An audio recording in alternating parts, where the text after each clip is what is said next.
اور اس بات کو جانتے بھی ہیں۔ ہاں کیوں نہیں، جو شخص اپنے اقرار کو پورا کرے اور پرہیزگار بنا رہے تو اللہ بھی پرہیزگاروں کو دوست رکھتا ہے۔ جو لوگ اللہ کے اقراروں اور اپنی قسموں کو بیچ ڈالتے ہیں اور ان کے عوض تھوڑی سی قیمت حاصل کرتے ہیں، ان کا آخرت میں کچھ حصہ نہیں۔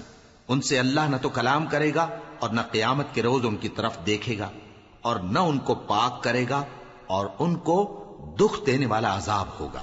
اور ان اہل کتاب میں بعض ایسے ہیں کہ کتاب یعنی تورات کو زبان مروڑ مروڑ کر پڑھتے ہیں تاکہ تم سمجھو کہ جو کچھ وہ پڑھتے ہیں کتاب میں سے ہے، حالانکہ وہ کتاب میں سے نہیں ہوتا، اور کہتے ہیں کہ وہ اللہ کی طرف سے نازل ہوا ہے، حالانکہ وہ اللہ کی طرف سے نہیں ہوتا، اور اللہ پر جھوٹ بولتے ہیں اور یہ بات جانتے بھی ہیں۔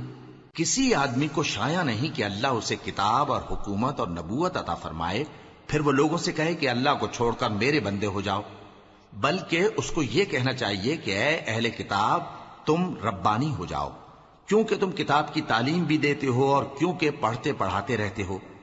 اور اس کو یہ بھی نہیں کہنا چاہیے کہ تم فرشتوں اور پیغمبروں کو معبود بنا لو۔ بھلا جب تم مسلمان ہو چکے تو کیا وہ تمہیں کافر ہونے کو کہے گا؟